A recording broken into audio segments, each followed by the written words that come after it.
Welcome to The Explainer. Tonight, we're tackling a problem that I know hits home for millions of people: insomnia. If you are just sick and tired of being tired, you've come to the right place. We're going to dive into some expert backed, totally drug free ways to help you finally reclaim your sleep. Okay, let's just get right into it. We're going straight to the consequences. Because if you've ever found yourself staring at the ceiling at 3 a.m., you know it's about way more than just feeling a little groggy. It pretty much ruins your entire next day. And, well, when those nights start to stack up, the cost gets seriously high. And the science on this is, well, it's pretty clear. We're not just talking about an inconvenience here. Chronic insomnia is a huge health risk. You can see it right here. It messes with your mind, increasing the risk for depression and making it impossible to focus. It hammers your immune system, and over time, it can even damage your heart. We're talking major stuff like heart disease and stroke. So now that we understand just how high the stakes are, here's our game plan for this explainer. First, we're going to look at why sleep is so hard to come by. Then we'll get into the good stuff, the solutions. We'll talk about crafting the perfect environment, building a solid sleep ritual, and finally, some really cool techniques to actually retrain your brain for rest. So what is it that's actually keeping us up all night? It's almost never just one single thing. Most experts will tell you it's a combination of factors that, and this is the frustrating part, they all feed into each other. It creates this vicious cycle of sleeplessness. Let's break down what those culprits are. Now, what's really fascinating here is just how tangled up these causes are. Think about it for a second. Stress from your job, that's psychological, right? It leads you to scroll endlessly on your phone late at night, which is a classic lifestyle habit. That then makes your anxiety worse the next day, which, surprise, surprise, makes it even harder to fall asleep. It's this feedback loop that can feel absolutely impossible to get out of. Okay, so now that we know the enemy, let's talk about how to fight back. The foundation for a great night's sleep, it actually starts not with you, but with your bedroom. It's all about creating an environment that sends a really clear, powerful signal to your brain that says, hey, it's time to power down. So the key takeaway here is that each one of these pillars sends a powerful biological cue to your body.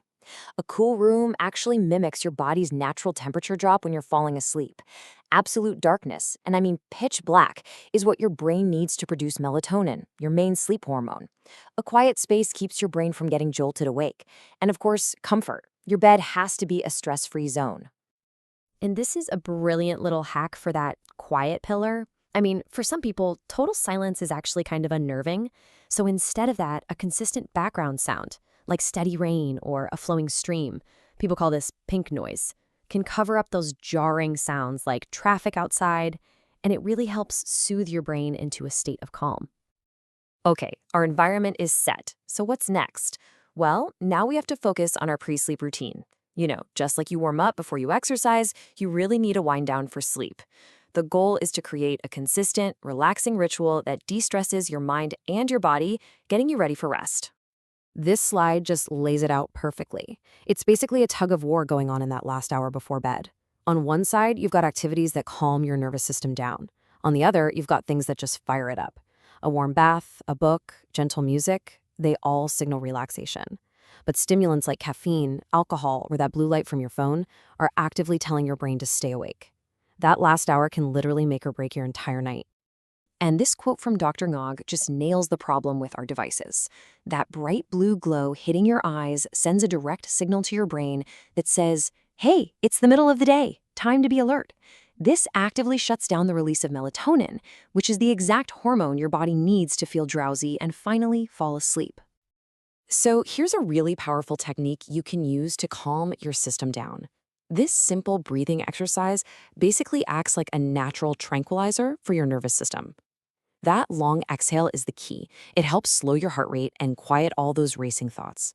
It's something you can do right there in bed the minute you start to feel anxious. Okay, this brings us to our final, and honestly maybe the most crucial step, breaking that mental cycle of insomnia. This is for those nights when you feel like you've done everything else right, but your brain just will not switch off. This is all about retraining your brain to associate your bed with sleep and only sleep. Now, I know stimulus control therapy sounds super clinical and complicated, but the idea behind it is actually simple and incredibly powerful. If you've spent hours and hours tossing and turning in bed, your brain has literally learned that your bed is a place for anxiety and frustration. We have to unlearn that. We have to teach it a new association. Bed equals sleep, period. So these rules are the absolute core of retraining your brain. Rule number 3. This one is the toughest, I know, but it is critical. If you are not sleeping, you get out of bed. It breaks that vicious cycle of frustration. And rule number 4, oh, this is the one nobody likes to hear, but a consistent wake-up time is non-negotiable. It anchors your body's internal clock. Now, it might be really hard for the first week or two, but that consistency is what's going to forge a new, healthy sleep habit. Look, we've covered a lot: the science, the environment, all the techniques. But the path to better sleep doesn't require some giant, overwhelming leap. It really just starts with a single, small step. So my question for you is, what's your one small step? What's one little habit you're going to change starting tonight? Maybe it's putting your phone away 30 minutes earlier. Maybe it's trying that breathing exercise. The choice is yours. And that journey to a better night's sleep, it can absolutely start tonight. Health is the most precious gift. If this video helped you or someone you love, please like, subscribe, and share so more families can stay safe and healthy.